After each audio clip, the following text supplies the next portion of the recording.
हमने कॉन्स्टिट्यूशन को चोट पहुंचाई है, तो वो कैसे पहुंची चोट? क्योंकि हमने स्कूलों, कॉलेजों, विश्वविद्यालयों की लड़ाई नहीं लड़ी, वहां पढ़ने वाले बच्चों की लड़ाई नहीं लड़ी। हमने ये मान लिया कि उमर खालिद लड़ लेगा।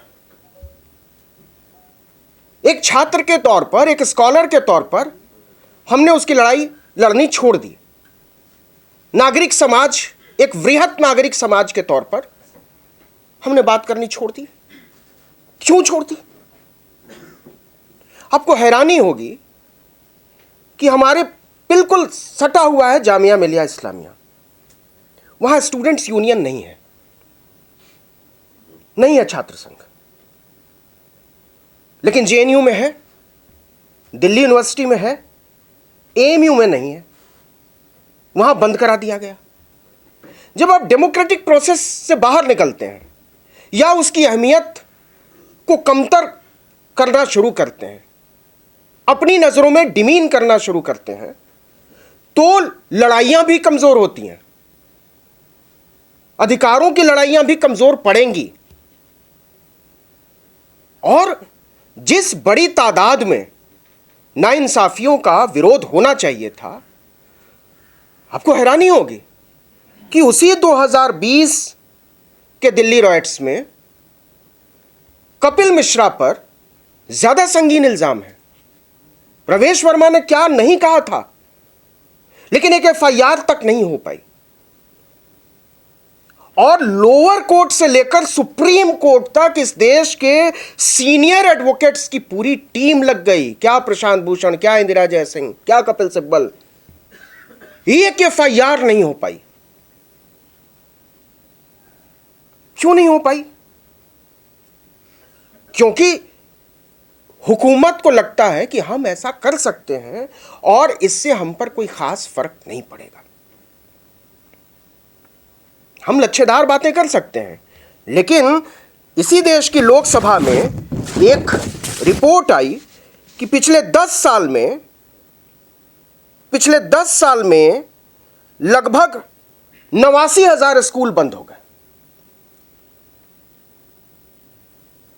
उन 89, और यह सरकारी स्कूलों का आंकड़ा है।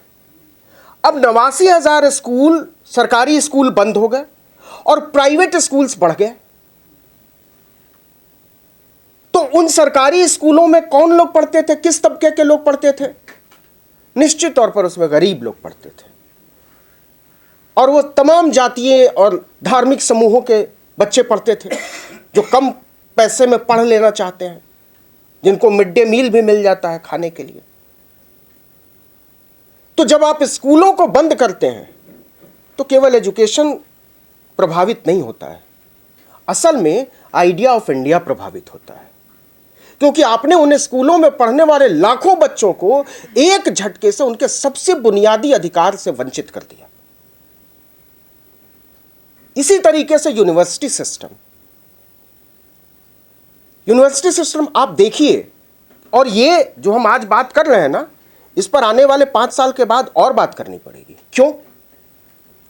क्योंकि जिस तरीके से हायर एजुकेशन का प्राइवेटाइजेशन हुआ है, आइडिया ऑफ इंडिया पर चोट वहां है। 1995 में इस देश में एक प्राइवेट यूनिवर्सिटी थी, एक। आपके पड़ोस में जामिया मिलिया इस्लामिया, जाकर पता कर लीजिए कितनी फीस है। 5,000, 10,000, 20,000, यही अधिकतम। जेएनयू में तो 400-500 है, एएमयू में भी ऐसे ही 1,000-1,200, बीएचयू, हिंदू यूनिवर्सिटी की भी मैं बात कर रहा हूं, मतलब 1,000, 2,000, 5,000। एम्स की फीस है 14-15,000 रुपए एमबीबीएस करने की 1 साल की। लेकिन अगर आप चले जाएंगे चेन्नई में, एक जगह है पढ़ने के लिए, वहां 2 करोड़ फीस लगती है एमबीबीएस की। 8 लाख 10 लाख तो ग्रेजुएशन करने की फीस है। तो हम में से कितने लोग हैं इस हॉल में बैठे हुए जो अगर 2-3 भाई बहन हो तो हमारे माँ बाप एमिटी, गलगोटिया या लवली प्रोफेशनल यूनिवर्सिटी में हमको सिंपल बीए करा लेंगे? तो हम कहां से कॉन्स्टिट्यूशन सीखें? हम कहां से आइडिया ऑफ इंडिया सीखें? आपने पूंजी, शिक्षा की व्यवस्था को पूंजी आधारित बना दिया। जिसके पास पैसा होगा वो पढ़ेगा, और जो पढ़ेगा उसका आइडिया ऑफ इंडिया चलेगा। तो किसका आइडिया ऑफ इंडिया चलेगा? धन्ना सेठों का आइडिया ऑफ इंडिया चलेगा। वो धन्ना सेठ कौन लोग हैं, किस तबके से आते हैं, ये सोचना तो पड़ेगा। एक एजेंसी बनाई इस हुकूमत ने, हेफा, आप लोगों ने पता नहीं नाम सुना या नहीं। हेफा हायर एजुकेशन फंडिंग एजेंसी है। हेफा कहता है कि सरकार से कर्जा लो और पढ़ाओ और कर्जा चुकाओ। एड खत्म करना है, अनुदान नाम की चीज खत्म करनी है। और उस हेफा के विधान में लिखा हुआ है कि धीरे धीरे हम इसको सेंटर फॉर एक्सेलेंस और स्कूली एजुकेशन में भी लागू करेंगे। मतलब छोटे बच्चे जो nursery, KG, class 1, 2, 3, Navodaya Vidyalaya, central school, उनको भी हेफा के दायरे में धीरे धीरे लाने की कोशिश होगी। मतलब जो इंस्टीट्यूशन सरकार ने खड़े किए, अब कह रहे हैं कि उसको हम पैसा नहीं देंगे। तो ये तो जो मोस्ट कैपिटलिस्ट सोसाइटी है अमेरिका, वहां भी नहीं है। वहां भी स्कूली एजुकेशन फ्री है एंड फ्री फॉर ऑल। तो हम क्या इस बात से परेशान हैं कि स्कूल बंद हो रहे हैं? हम क्या इस बात से परेशान हैं? आप किसी भी यूनिवर्सिटी में चले जाइए, नजर उठाकर देख लीजिए, हर डिपार्टमेंट एक सेल्फ फंडेड कोर्स चला रहा है। क्यों? इसी हेफा की वजह से कि आप पैसा दो और पढ़ो। मतलब आप एजुकेशन खरीद रहे हैं, सरकार गारंटी नहीं दे रही है सस्ते एजुकेशन की।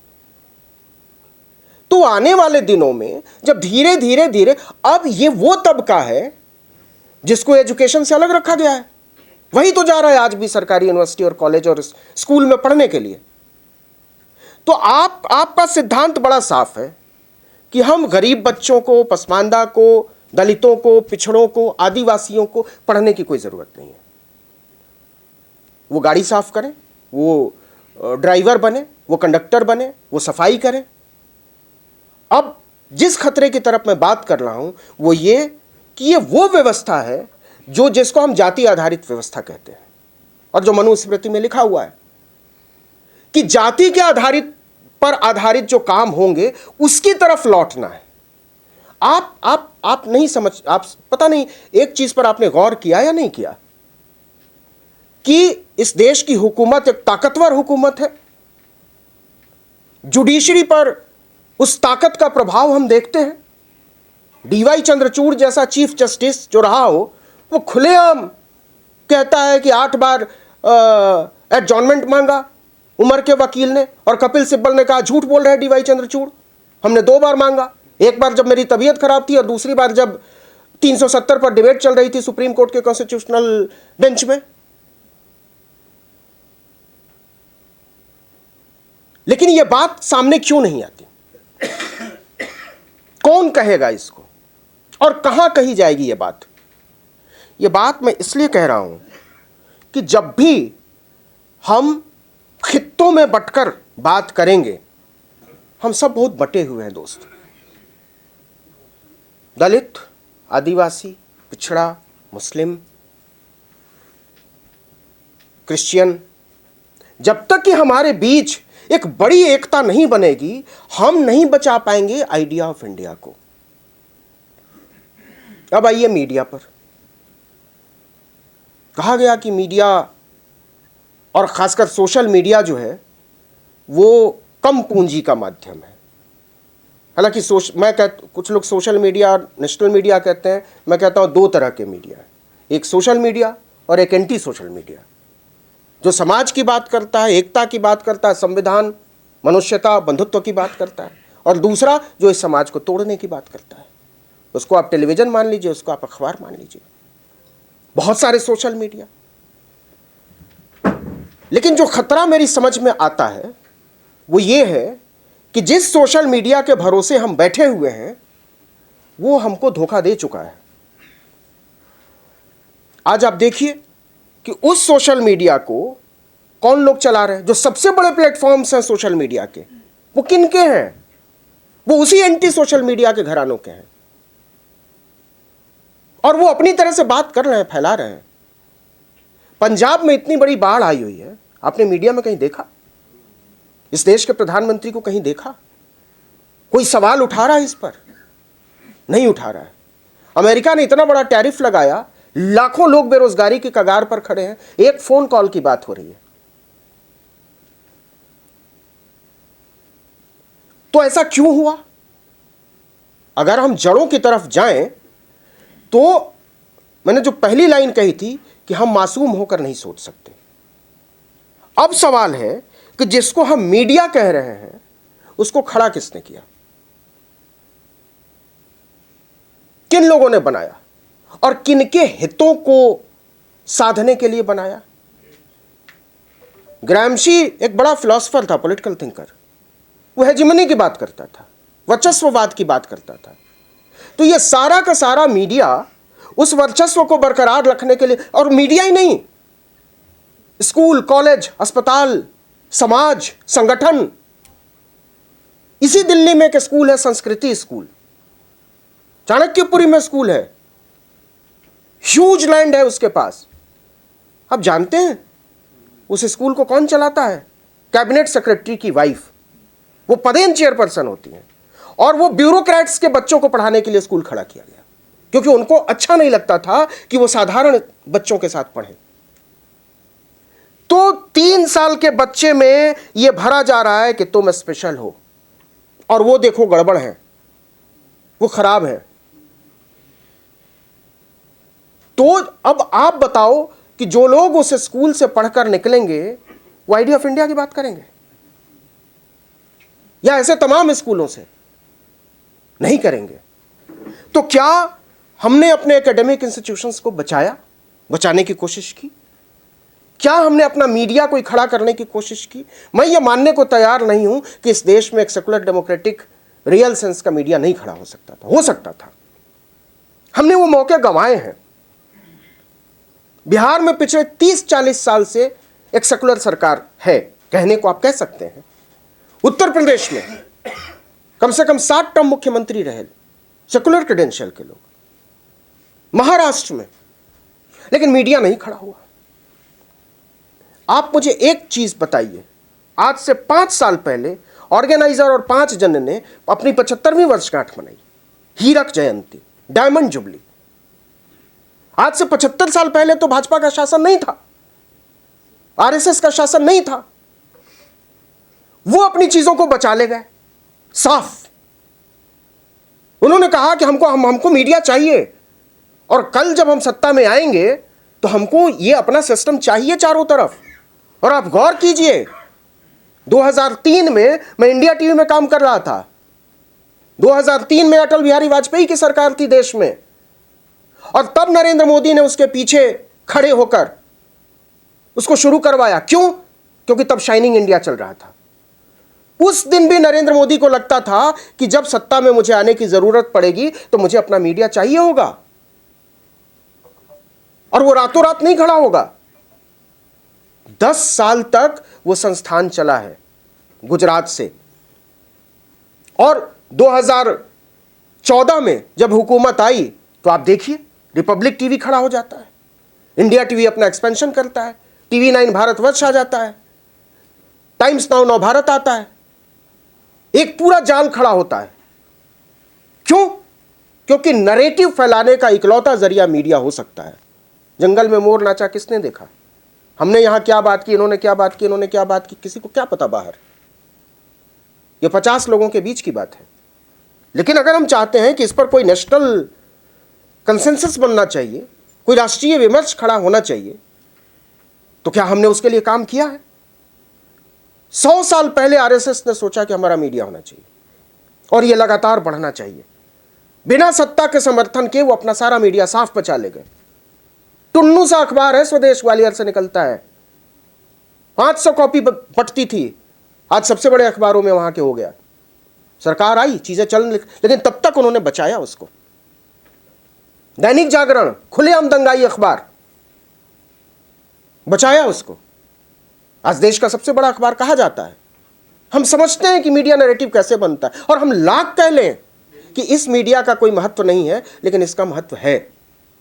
और आखिरी बात जो मैं कहना चाहता हूं वो ये कि हम सब लोगों को एक सामूहिक कोशिश करनी पड़ेगी, मिलजुल कर कोशिश करनी पड़ेगी, अपने पूर्वाग्रहों से ऊपर उठना पड़ेगा। हमारी समस्या ये है कि हमारी नाक लंबी हो गई है और हमारी सोच पीछे चली गई है। हम साझा सोच के आधार पर अपनी नाक को थोड़ा सा कमतर रखें तो बात बन सकती है, और जब तक ये नहीं होगा ये खतरा बढ़ता चला जाएगा। अभी आपको अंदाजा नहीं है कि हम कितने भयावह दौर में हैं। आप सोचिए कि अभी अगले 10 साल आगे कौन चीफ जस्टिस ऑफ इंडिया होगा, उसका इंतजाम कर लिया सरकार ने। बॉम्बे हाई कोर्ट ने सारी सीनियरिटी लिस्ट को पीछे छोड़कर नामित किया, हाई कोर्ट का जज बनाया। तो हमको एक बड़े पर्सपेक्टिव में सोचना पड़ेगा, समझना पड़ेगा, चिंता करनी पड़ेगी, और जो लोग पीछे छूट गए हैं उनको साथ लेना पड़ेगा, उनका विश्वास जीतना पड़ेगा। और जब तक हम ज़्यादा से ज़्यादा लोगों का विश्वास अर्जित नहीं करेंगे तब तक हम आइडिया ऑफ इंडिया की लड़ाई नहीं लड़ सकते, आइडिया ऑफ कॉन्स्टिट्यूशन की लड़ाई नहीं लड़ सकते, idea of humanity, idea of justice की लड़ाई नहीं लड़ सकते। मुझे विश्वास है कि हम सब इस लड़ाई को लड़ना चाहते हैं, और न केवल लड़ना चाहते हैं बल्कि जीतना चाहते हैं। और हम सब उन संभावनाओं में विश्वास रखते हैं जो संभावनाएं भारत का निर्माण करती हैं।